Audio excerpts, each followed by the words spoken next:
What's up, guys? Welcome to the Quarantine. I'm your host, Wolf, and today I'm going to be taking a look at a game called Centauri Saga, a game that was on Kickstarter, and it is by Vesuvius Media. It's a game that is on Kickstarter that just recently was fulfilled. The game plays 1 to 4 players, and if I'm not mistaken, there's a 6-player expansion, which I also have, and it plays in about an hour, maybe 2, give or take. And the theme of Centauri Saga is your fleet has jumped into the Centauri sector, and then you're trying to do various different missions depending on the type of mission that you try to do. Whether it be to guide your armada to safety, or bring lost colony ships back, or the jump gate broke while you were exploring and you got to fix it to get back.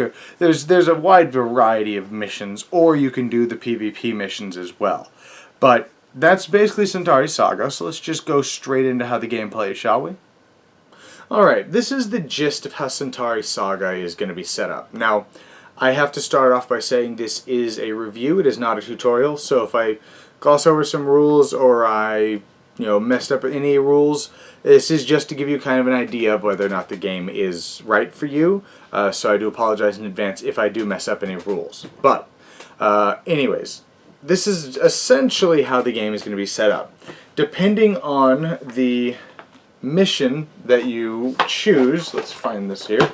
Depending on the mission that you choose, in the back of this book, you're going to have different setups outside of this. So they might range of from setting up all these tiles in very specific ways to maybe drawing these and saying this is exactly how the map gets set up, or so on and so forth. So you're just going to follow what the mission says. But this is how everything initially starts. You always have the jump gate, and you always have Planet Dawn right next to each other, and then you set up from there. Then you're going to put your ship, or your armada token, here, on the jump gate. Each player is going to get 3 Astardium, which is the currency of the game. Then each player is going to get an activation token. You're going to get 4 little black cubes that you'll put on the areas that are outlined.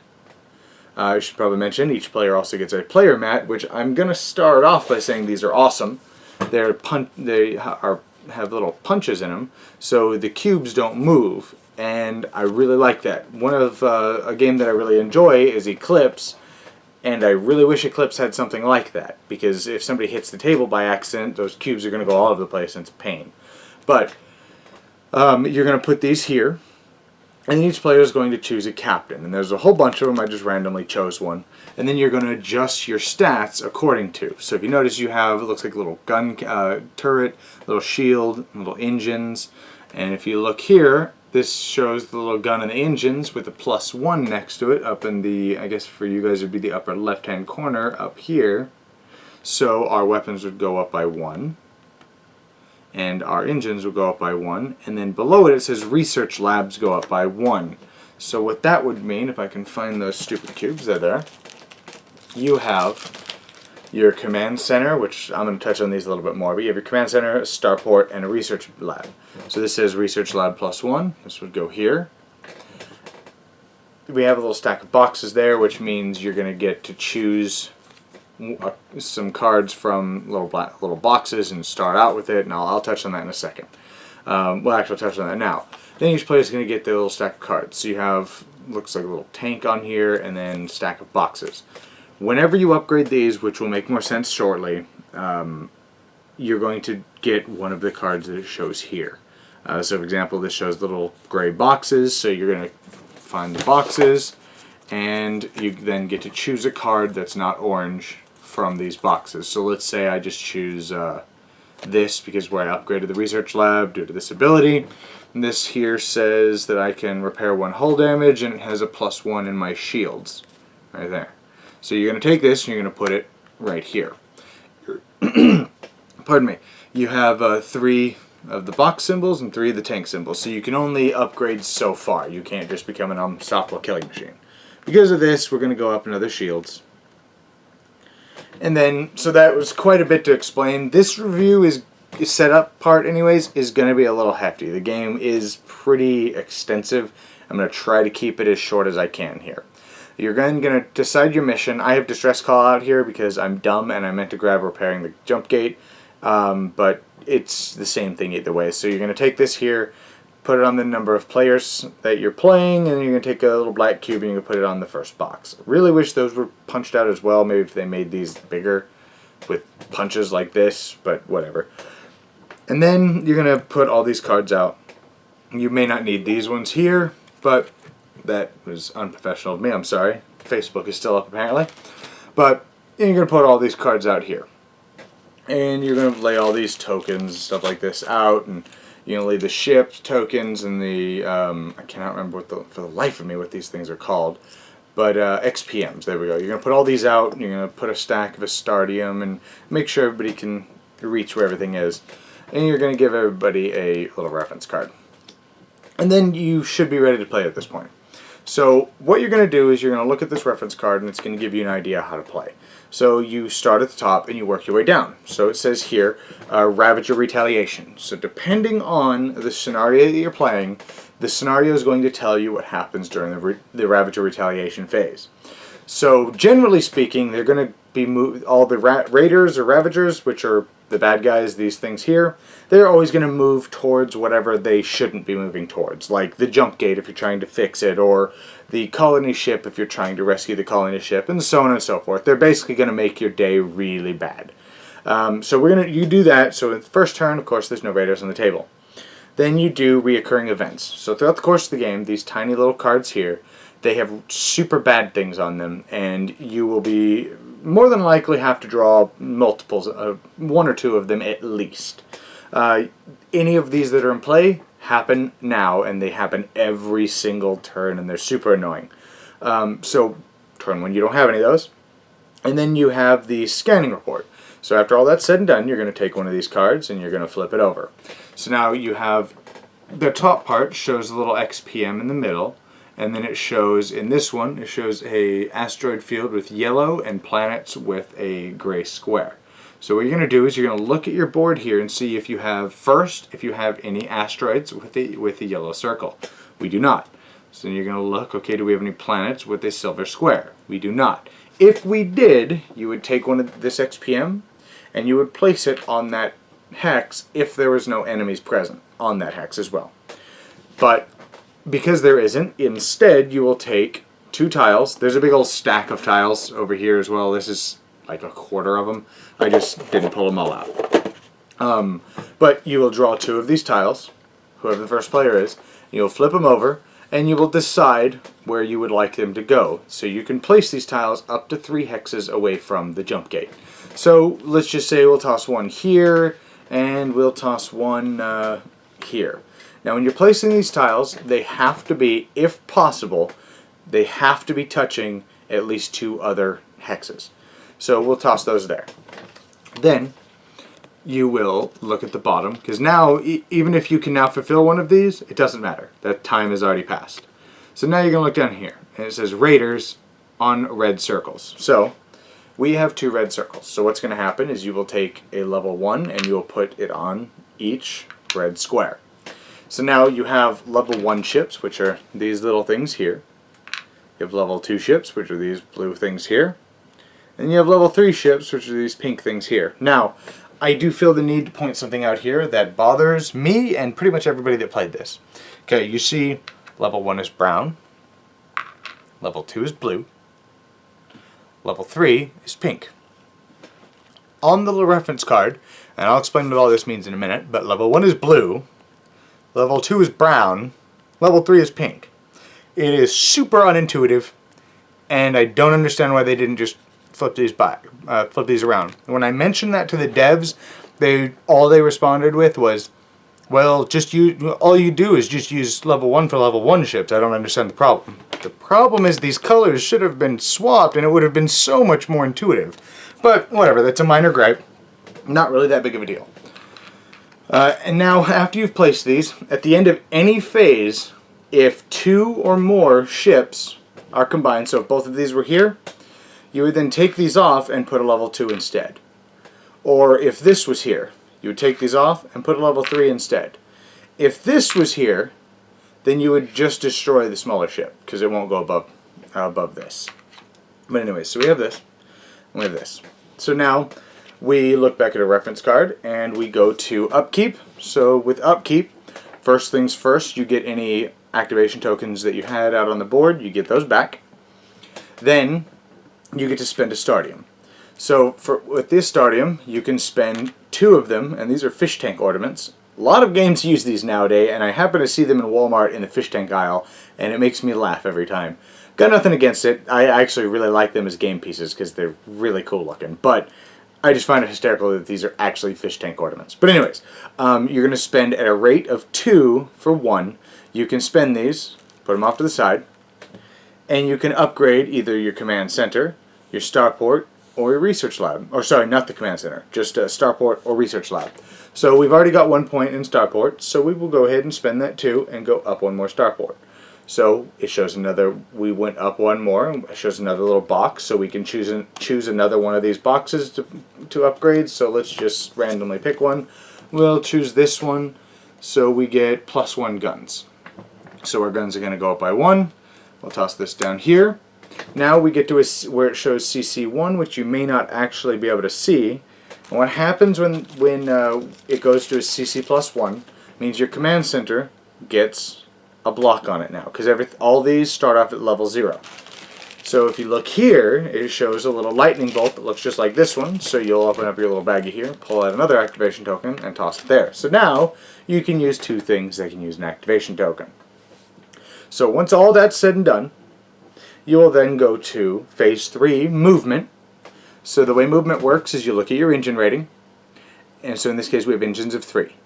In order to move out of a hex, you have to have a number of engines equal to the number on the hex as well. So like this one shows a red 1, so it takes 1 movement to move out of that. So in order for us to come out of the jump gate, it costs 1, so we'll just say move 1 here. You don't have to use all your movement. That's just kind of how that works. The other option is you can explore.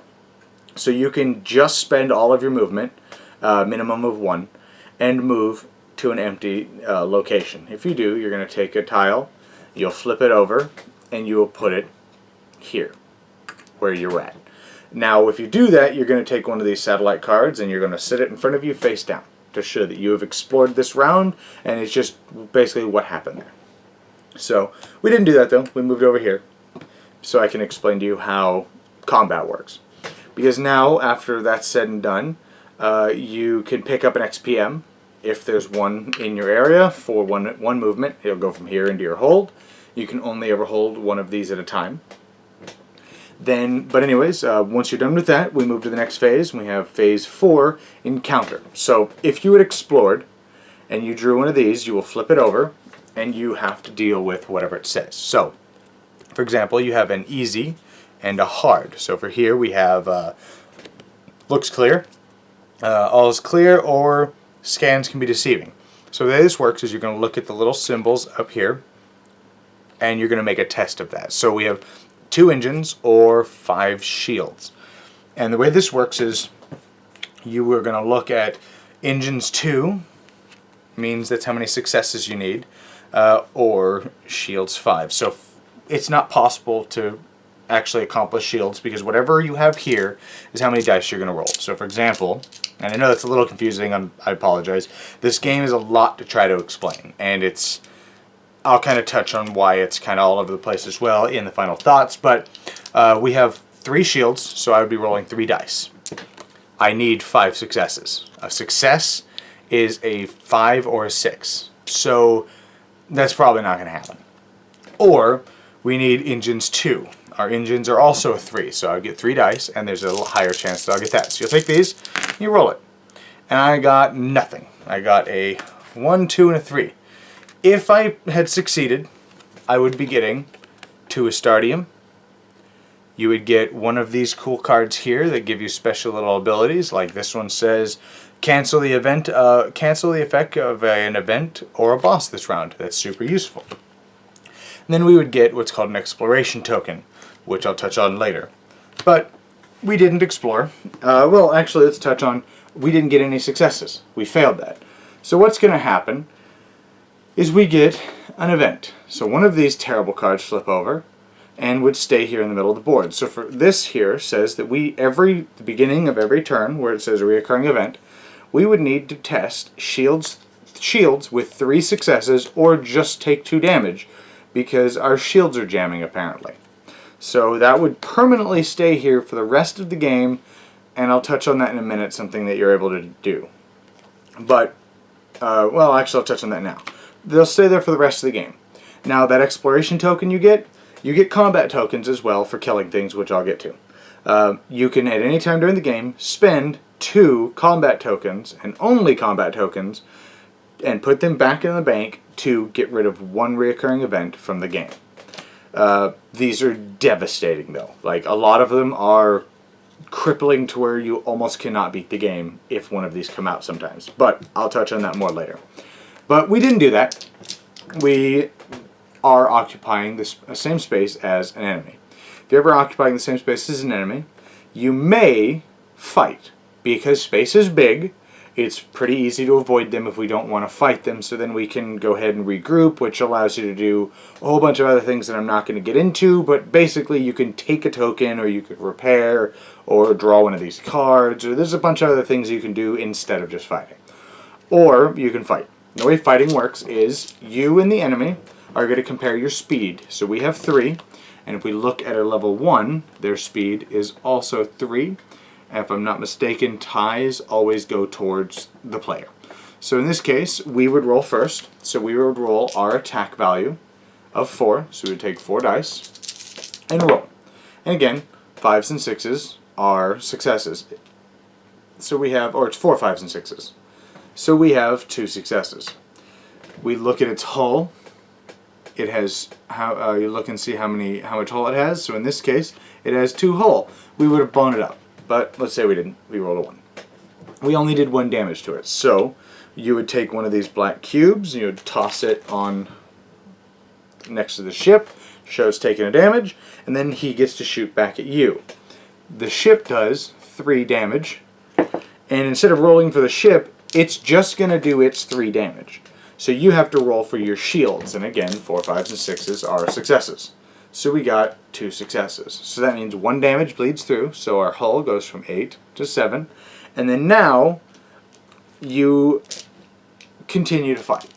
It goes back to the attacker, you roll, do damage. If you don't kill it, they roll to attack you, and combat goes back and forth until one side is dead. There is no, you don't retreat, one side has to die. So let's say we killed this guy. Boom. So he'd be off here, and because I killed him, you get 1 Astardium, 1 combat token, and then 1 of these cool upgrade cards. So we would get 2 more Astardium, or 1 more Astardium, put it in our hold, and we'd get a combat token, which I will go ahead and pull out of here, put it here in our cargo bay, and then that's it for our encounter phase. Each player would go about doing that. I do have to state, should also probably mention now, if you die, and you lose all Astardium, you lose any tokens that you have, and then you just go back to the jump gate and you reset your hold to 8. Your hold to 8. But we didn't. We wrecked his shit. So we then go down here and we go to Phase 5, Expand. We can build star bases for 3 exploration tokens, 3 combat tokens. So what that means is a lot of the, for example, the fixing jump gate, which I'll touch on this a little bit more in a minute, but with fixing the jump gate, and bosses will spawn in at certain times, which again I'll get to. And in order for you to even kill them, you have to build a star base, which is this cool little token here. You have to build a star base in the same area as that boss. And then now you can kill it. Or certain other ones will say, enemies can no longer move there, or so on and so forth. So depending on the scenario that you are playing, these star bases will have varying importance. But generally speaking, they're super important. But at this point is when you're able to build. Now if you build a star base in a hex that a boss is in, you get to immediately encounter them. So of course I would have to build it in the hex I'm in. And then this ship would immediately get to encounter them if they wanted to. So, but we didn't do that. And then you're done with Phase 5, so you'll take this thing and you'll move it up.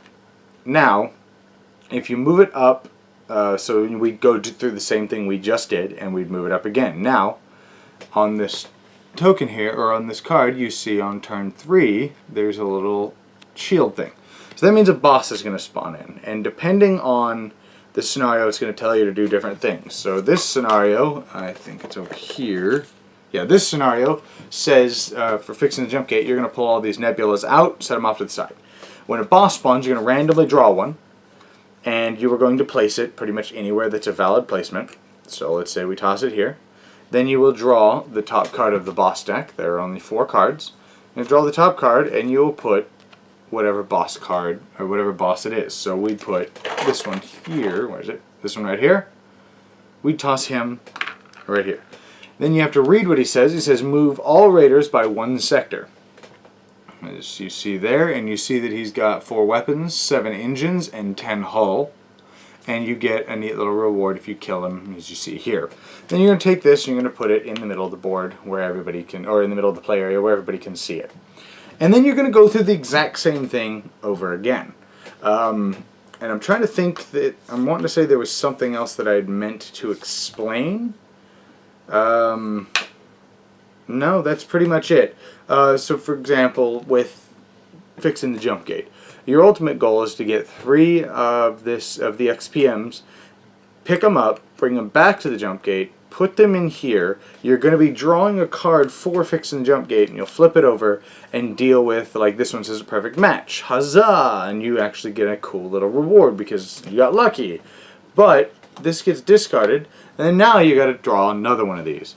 And there's only 1 perfect match. The rest of these are awful. So like this one here says, reveal a new sector and place the XPM and your armada on it, and then draw an exploration card and resolve the hard encounter. So this one just slings you across the galaxy and makes you deal with a bunch of crap. If this comes up at the wrong time, you've just lost. There's no way you're going to win at that point. Or like this one, you get 1 hull damage at the beginning of each combat round. That's just awesome. So this one will just sit in front of you, and you just deal with it now, because there's something is fishy, or so on and so forth. You're going to be drawing these, and if you resolve the issue, then you'll go ahead and put the XPM here. If you don't, it's lost, and then you got to go find another one. But that, in a nutshell, is Centauri Saga. There's an arena mode where you guys are doing PvP. Like I have these tokens here that I didn't pull out. I'm not going to touch on that. I haven't actually played that one too much, but it's just PvP combat. Rather than working together, you're all trying to kill each other and trying to rack up the most points. I'm trying to think if there's anything else I should touch basis on. Using these tokens here. Throughout the game, these activation tokens, you'll take these and you'll put them on these cards. So for example here it says re-roll 1 die during the exploration. It shows a little lightning bolt. That means that you will have to take one of these activation tokens, you'll have to put it on this card, then use its ability, and each card can only have 1 token on it. So during the refresh phase, you're going to get this back. Your captain's ability generally also has one on it as well, that you'll toss this on. At the end, if you ever reach the end of either the starport or the research lab, you're just going to get +1 to each one of these stats. And throughout the course of the game, these stats are going to be moving up and down, because where you only get access to 3 upgrades in each field, which is the first 3 levels in each field. Once you get to, level 4, 6, and 8, you get the orange upgrades in that field, which are just better. So like this one here shows an orange background instead of a blue background. But you have to replace one of those with it, which means certain stats might go up or down, and then you get cooler abilities, and so on and so forth. But if I'm not mistaken, that is basically how Centauri Saga is played. I may be missing a few minor rules, but as far as I know, that should be everything. Let's move straight to my final thoughts. Alright, Centauri Saga. Well, when I first saw Centauri Saga on Kickstarter, I immediately backed it without a second thought. Battlestar Galactica being one of my favorite games of all time, and the fact that you have this kind of looks like Galactica ship that represents your whole armada, and that it was like a modular type game where You can just go, well, let's do this mission instead, and let's play this way instead, because the game allowed you to choose which mission you want, and each mission played differently, and I was like, that seems really cool. On top of that, sucker for space games. It's really hard for me not to like a space-themed game. If there's anything good about it, I'll generally like it. I mean, hell, where is it? Star Trek 5-Year Mission is a pasted-on theme. I love the space in the Star Trek theme, so I like the game. I mean, I love space-themed game. So I got Centauri Saga in the mail, and I was super excited, and I pulled it out, and I played a single-player game. Now, I'm going to first mention the rulebook. Granted, the developers have fixed this, but the rulebook is the worst rulebook I think I've ever read. It took me, and my brother actually for that matter, probably 2.5 to 3 hours figuring out how to play the damn game, because the rulebook is written so poorly. I was having to message them on Kickstarter to get answers to questions. The rulebook is all over the place. As you're going through it, it just assumes that you know things from other missions, and the rulebook's so hard to read. But the developers have fixed that issue, I guess. You can say they put out a PDF, and apparently they're going to be figuring out a way to give everybody a professionally printed copy of the new rulebook. But the old rulebook is one of the worst rulebooks I think I've ever read. So, the gameplay though, the components, outstanding, kind of. The miniatures, incredible. Love the miniatures. I have nothing bad to say about them. However, the card quality is a little lacking. Like a friend of mine had mentioned, they feel like better Game Crafter cards. It's pretty much the best analogy that I've had. There's no linen finish or anything like that. They're not really that thick. They're thick enough, but they feel cheap, but they don't feel like Game Crafter cheap. Which, I'm not bashing Game Crafter, love Game Crafter. I actually have Captain is Dead around here somewhere up here. I love the Game Crafter, but doesn't change the fact that their component quality isn't all that great. But the gameplay itself, I have mixed thoughts about the game. I want to love Centauri Saga. I really do. Like, most of the time whenever I do a review, if it's a game I don't like, I'm going to play it maybe 3 times. Because I have what me and my friends call the rule of 3. I will not judge the game. Well, I mean, I will judge the game. But I won't just go, I'm not playing it anymore. Until I play the game 3 times. I will play the game 3 times. If I still don't like it after the 3rd play, then I just don't like it. Nope, done. I'm not going to play it, waste my time on it anymore. I've played Centauri Saga about 12 times now, and my opinion pretty much stays the same. My issue with Centauri Saga is, it feels, and this isn't just me, everybody that I've played it with feels that the game plays you. I'm all for a hard game. Eldritch Horror is one of my favorite games. I've played that game 30 or so times. I think I've beaten it twice. So I'm fine with a hard game. I love having a hard game but it's the journey getting there. Centauri Saga only takes an hour to play, so there's not a big journey to get there. But the game feels like if one thing goes wrong, generally speaking, the game is just over, pack it up. And that happens a lot. There's a lot of times if the wrong boss comes out at the wrong time, there's no way you're going to win. Or if an event comes out, you screw up a roll, because it's totally random, there's very little ways you can mitigate those rolls. If you roll poorly, the wrong event comes out, the recurring event, you're screwed. There is no way you can win. If you die at the wrong time, and you have to get rid of some tokens, guess what? You can't win. And, for example, I just got Salvation Road in.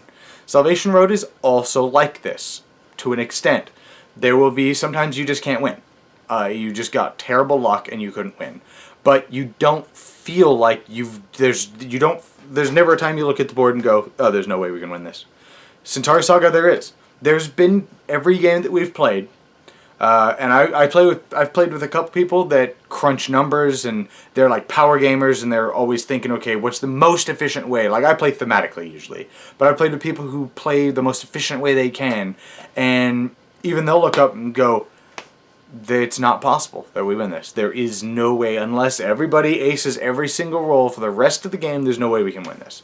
And that happens a lot in Centauri Saga, and I hate that. I hate the fact that it's like that, because there's, like, I feel like I'm missing something. I just see Board Game Geek all the time, and everybody's like, oh, this game is outstanding, you guys did a great job, and I'm like, I don't see it.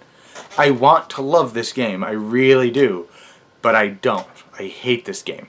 It's a terrible game, the balancing is awful, you have 10 turns. I'll give you an idea. You have every game, or every type of game that you play, you only ever get 10 turns to do everything. So it plays quickly. The game, like I said, plays in like an hour, hour and a half, maybe 2 hours tops. But you have 10 turns. So fixing the jump gate, which is the most basic scenario, on turn, I think it's 3, and turn 6, you're going to get a boss. You have to build a starbase in the sector that has the boss. And when you do that, you then kill it. So let's say if everything goes perfect, you will kill the boss on turn 3, or sorry, on turn 4, because it'll spawn in turn 3. Yeah, technically you can kill it turn 3 and kill the other one turn 6. That means all 3 rounds you have, if you're playing with 2 people, all 3 rounds you will have to be getting 1 combat and 1 exploration token every single round. So if you screw up a roll, then that's just going to delay it even more. Like, if you tried to explore and you screwed up your exploration, guess who doesn't get an exploration token? So you've just delayed that 1 turn. So if everything goes perfect, you kill the bosses on turn 3 and turn 6. You have to fight tooth and nail to make sure you're getting those tokens every single round, so you don't have a lot of room to do things that are not going to give you those tokens. So, for example, you're probably not going to be trying to do XPM tokens, because you're trying to keep, you're just going to leave the XPM tokens until after the 3rd boss is killed. Because you're trying to keep the bosses in check, or not the bosses, the enemies that are spawning, because as the enemies spawn, they're going to be moving closer to the jump gate. They get to the jump gate, they destroy XPM, and just start damaging everybody. So one person's going to be flying around trying to kill all those. The other person's going to be exploring tokens, because you need those exploration tokens. All the while, nobody's collecting XPM. Turn 6, you kill the final boss. Okay, now everybody has 4 turns to dedicate getting XPM and getting into the jump gate. So that means if you draw that card, because you need 3 in a 1 and 2 player game, you need 3 of them. 2-player game, you basically just play 2 ships. But or in a 1-player game, you play 2 ships basically. There's a little more to it. You get 1 board, it controls 2 ships, whatever. But you have 4 turns to get 3 XPM tokens from, if you got shitty luck, from the farthest edges of the damn board in the worst possible areas. Get them back and just hope to fuck that you actually succeed in your roll. If you do not, you've lost. Good job. If you ever lose an XPM token in that situation, you've probably lost. And just the game has 0 room for error. I feel maybe if the house ruling that played a turn 12 instead, maybe it'll be better. We actually haven't tried that. But unfortunately, there is nothing that I can recommend about this game, and I'm sad. I really am. I want to see what everybody else sees in the game. I think the game is terrible, to be completely honest. Like, I'm actually selling it. So, I'm gonna check to see if a buddy of mine still wants to buy it. If not, I've already had a couple people on Board Game Geek want to buy it off me for the miniatures alone, because they actually pretty much agree that it's a terrible game. And again, I hate that. I really do. I don't like bashing on somebody's Kickstarter, but it's just not a good game at all. Anyways, again, can't recommend it. So if you like the channel, check me out on Patreon, and I will see you guys next time in the quarantine.